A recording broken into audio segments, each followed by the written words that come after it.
All this time in the new wipe has had me thinking about a glaring issue I've noticed with the game for basically the whole time I've been playing. And no, it's not the secure containers, and no, it's not the bugs, but I do agree those are both things that need to be addressed. No, what I'm thinking of is something that apparently is an issue with most extraction shooters, and that issue is that Ghosts of Tabor has no reason for you to keep playing. Now, give me a moment to explain myself. So you start a new Ghosts of Tabor wipe and you're ready to grind through all the trader missions, fill up your intel station with GPUs, grind through keycards for better weapons, and grind through bosses for better loot. Then after spending days worth of time doing everything you can to fully kit yourself out, you start to realize, what now?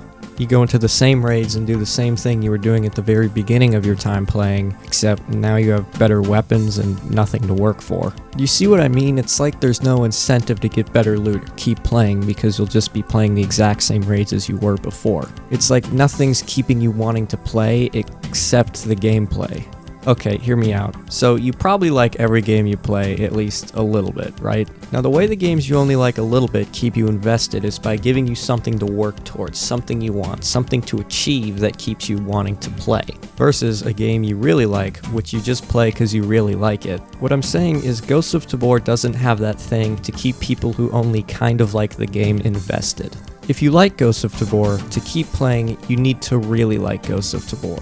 Now don't get me wrong, that model isn't a bad thing. In fact, a lot of games thrive in it while having gameplay that's substantially more boring and less enjoyable than Ghosts of Tabor. I love the gameplay in Ghosts of Tabor, but in most of the previous wipes, I didn't stay engaged with the game because I felt like there was nothing to work for, and it wouldn't matter because the wipe would eventually come. Now it does feel like the developers were trying to give you something to work for, like GPUs, trader levels, NRS farming, bunker unlocks, and even the no wipe room if it ever comes out. But as of this point, everything you can do in this game leads you to playing the exact same raids you were with no gear at all. I mean, what's the point? It's like nothing changes. After a while, even though I haven't unlocked everything, I just don't have any reason or desire to keep playing. I don't want to critique the wipe mechanics because I know that's just how extraction shooters work. In fact, basically all of the issues I'm describing is just how extraction shooters work. And that's okay, some people just like extraction shooters. But I think Ghosts of Tabor is a unique case where it's important to make these critiques because the game is so important to the VR ecosystem right now.